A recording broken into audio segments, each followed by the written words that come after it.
अस्सलाम वालेकुम, सत श्री अकाल, नमस्कार। जिथे जिथे पंजाबी समझी जाती है, जिथे जिथे साडी आवाज़ जाती है, उत्थे अज दे साडे इत्थे इकट्ठे होने का मकसद अजकल करोना ने सारी एक्टिविटीज़ खत्म कर दित्तियां और ये दौरान अगर तुसी चाहो तो तुसी बहुत कुछ करोना के अंदर भी तुसी कर सकते हो, छोटे छोटे इनीशिएटिव ले सकते हो।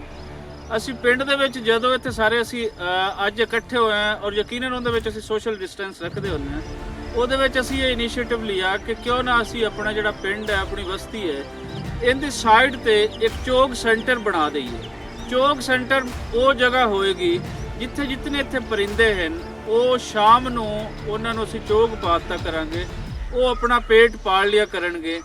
और ये परिंदे पालना क्यों ज़रूरी है? वो इसलिए पालना ज़रूरी है कि तुसी जिहड़े माहौलियात नूं बेहतर करन वास्ते बहुत सारे इस तरह दी तरीके दे कीड़े जिहड़े हुंदे हन, उन्हां नूं ये परिंदे ही खत्म कर सकदे ने।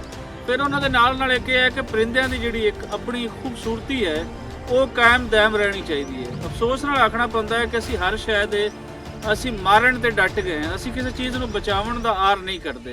सो एक आर है और ये साडा एक छोटा जिहा इनीशिएटिव है। दुआ करो रब सानू इहदे विच कामयाब करे और जिथे जिथे साडी आवाज़ जा रही है असी उन्हां नूं यही रिक्वेस्ट करांगे, यही बेनती करांगे कि इन्हां दिनां दे विच जदों तुसीं फारिग हो तो छोटे छोटे इनीशिएटिव ऐसे लवो। तुसीं पौधे ला सकदे हो, पौधे वो जिहड़े लगणगे वो हमेशा लई तुहाडे वास्ते उस जिहड़ा फिजाई एक आलूदगी है ਉਹਦੇ ਵਾਸਤੇ ਅੱਗੇ ਉਹ ਦੀਵਾਰ ਉਹ ਕੰਧ ਉਹ ਬਣ ਜਾਣਗੇ। ਇਸੇ ਤਰੀਕੇ ਦੇ ਨਾਲ ਜਿਵੇਂ ਹੁਣ ਚੋਗ ਪਾਣਾ ਹੈ ਜਾਂ ਕੋਈ ਤੁਸੀਂ ਆਪਣੇ ਪਿੰਡ ਦੀ, ਆਪਣੇ ਸ਼ਹਿਰ ਦੀ ਕੋਈ ਫਲਾਈ ਤਨਜ਼ੀਮ ਬਣਾ ਕੇ ਤੁਸੀਂ ਉਹਦੀ ਫਲਾਹ ਵਾਸਤੇ ਆਪਣੀ ਮਦਦ ਆਪ ਦੇ ਤਹਿਤ ਕੋਈ ਕੰਮ ਕਰਨਾ ਚਾਹੁੰਦੇ ਹੋ, ਤੁਸੀਂ ਉਹ ਵੀ ਸਟਾਰਟ ਕਰ ਦਿਓ। ਕਿਉਂਕਿ ਜਿਹੜੀ ਸੁਸਾਇਟੀ ਦੇ ਵਿੱਚ ਲੋਕ ਆਪਣੀ ਮਦਦ ਆਪ ਦੇ ਤਹਿਤ ਕੁਝ ਕੰਮ ਕਰਨਾ ਚਾਹੁੰਦੇ ਨੇ, ਉਹ ਸੁਸਾਇਟੀਜ਼ ਬੜੀ ਕਾਮਯਾਬ ਹੁੰਦੀਆਂ।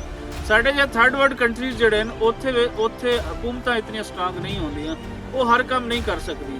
ਸੋ ਇਹ ਇਸ ਤਰੀਕੇ ਦੇ ਜਿਹੜੇ ਇਨੀਸ਼ੀਏਟਿਵ ਹਨ ਉਹ ਸਾਨੂੰ ਲੈਣੇ ਚਾਹੀਦੇ ਨੇ। ਤੁਸੀਂ ਵੀ ਇਸ ਤਰ੍ਹਾਂ ਦਾ ਲਾਓ। ਅਸੀਂ ਇਹ ਚੋਗ ਸੈਂਟਰ ਦਾ ਅੱਜ ਇੱਥੇ ਇਫਤਤਾਹ ਕਰਨ ਚੱਲੇ ਹਾਂ। ਇਸ ਤੋਂ ਬਾਅਦ ਰੋਜ਼ਾਨਾ ਇਹ ਪਿੰਡ ਵਾਲੇ ਜਿੰਨਾ ਕਿਸੇ ਤੋਂ ਬਣ ਸਾਰਾ ਆਏਗਾ ਉਹ ਰੋਜ਼ਾਨਾ ਇੱਥੇ ਪਾਇਆ ਕਰੇਗਾ। ਇਸ ਚੋਗ ਸੈਂਟਰ ਤੇ ਆ ਕੇ ਚੋਗ ਸੁੱਟਿਆ ਕਰੇਗਾ। ਉਹ ਦਾਣੇ ਆਉਣ, ਚਾਵਲ ਆਉਣ, ਜਿਹੜੀ ਚੀਜ਼ ਉਹਦੇ ਨਾਲ ਹੋਏਗਾ ਕੀ ਕਿ ਇੱਥੇ ਉਹ ਖਾਣਗੇ, ਚਿੜੀਆਂ ਖਾਣਗੇ, ਕਬੂਤਰ ਖਾਣਗੇ, ਕव्ਵੇ ਖਾਣਗੇ, ਤੋਤੇ ਇੱਥੇ ਆਣਗੇ, ਗੂਗੀਆਂ ਆਣਗੀਆਂ, ਕਈ ਤਰ੍ਹਾਂ ਦੇ ਪਰਿੰਦੇ ਜਿਹੜੇ ਹਨ ਜਿਨ੍ਹਾਂ ਦਾ ਕੋਈ ਖਿਆਲ ਨਹੀਂ ਰੱਖਦਾ, ਉਹਨਾਂ ਦਾ ਇਹ ਖਿਆਲ ਬਣ ਜਾਏਗਾ। ਸਾਡੇ ਨਾਲ ਹਾਜੀ ਕਾਸ਼ਿਫ ਸਾਹਿਬ MSc ਦੇ ਸਟੂਡੈਂਟ ਵੀ ਹਨ ਤੇ ਅਸੀਂ ਚਾਹਾਂਗੇ ਕਿ ਸ਼ਾਰਟ ਜਿਹੀ ਦੁਆ ਕਰਨ ਕਿ ਇਹ ਇਨੀਸ਼ੀਏਟਿਵ ਕਾਮਯਾਬ ਰਹੇ ਔਰ ਇਸ ਦੇ ਵੇਖਾ ਵੇਖੀ ਆਮ ਲੋਕ ਜਿਹੜੇ ਹਨ ਉਹਨਾਂ ਦੇ ਵਿੱਚ ਅੱਗੇ ਵੱਧ ਚੜ੍ਹ ਕੇ ਇਹਦੇ ਵਿੱਚ ਹਿੱਸਾ ਪਾਉਣ ਤੇ ਸੁਸਾਇਟੀ ਦੇ ਵਿੱਚ ਇੱਕ ਬਿਹਤਰੀ ਦਾ ਅਮਲ ਆਵੇ ਤੇ ਪਰਿੰਦੇ ਜਿਹੜੇ ਨੇ ਅਸੀਂ ਉਹ ਬਚਾ ਸਕੀਏ। ਜੀ ਸਦਾ ਕਾਇਮ ਹੋ ਜਾਏਗਾ। ਆਮੀਨ। ਇਸ ਤੇ ਸਦਕੇ ਸੇ ਨਕੀ ਦੇ ਸਦਕੇ ਮੇਰੇ ਮੌਲਾ जो दुनिया के सारे मुल्क के मुसीबत है इसका आमीन सारे हाल के करने की करम की बादी बचाने तो रब सरवा ला इलाहा इल्लल्लाह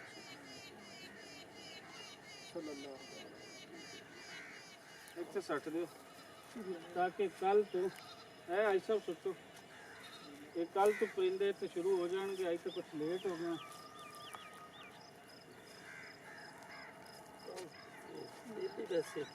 नहीं ਅਸੀਂ ਇਹ ਸੱਟ ਦਿੱਤਾ ਹੈ ਨਾ, ਇੱਥੇ ਪਰਿੰਦੇ ਕੱਲ ਤੋਂ ਆ ਕੇ ਇੱਥੇ ਖਾਣਾ ਸ਼ੁਰੂ ਕਰ ਦੇਣਗੇ। ਫਿਰ ਰੋਜ਼ਾਨਾ ਦੀ ਬੁਨਿਆਦ ਤੇ ਇੱਥੇ ਸਟਿਲਦੇ ਰਹਿਣਗੇ। ਉਹਨਾਂ ਨੂੰ ਆਹਿਸਤਾ ਆਹਿਸਤਾ ਪਤਾ ਚੱਲਦਾ ਜਾਏਗਾ ਕਿ ਇਹ ਇੱਥੇ ਸਾਨੂੰ ਦਾਣਾ ਜਿਹੜਾ ਹੈ ਉਹ ਮਿਲਦਾ ਹੈ। ਸੋ ਇਹ ਜਗ੍ਹਾ ਜਿਹੜੀ ਹੈ ਇਹ ਅਸੀਂ ਮਖਸੂਸ ਕਰ ਦਿੰਦੇ ਹਾਂ ਇਹਦੇ ਵਾਸਤੇ ਕਿ ਜਿੰਨੇ ਵੀ ਆ ਕੇ ਸੁੱਟਣਾ ਹੈ ਉਹ ਇੱਥੇ ਆ ਕੇ ਦਾਣਾ ਸੁੱਟਿਆ ਕਰੇ।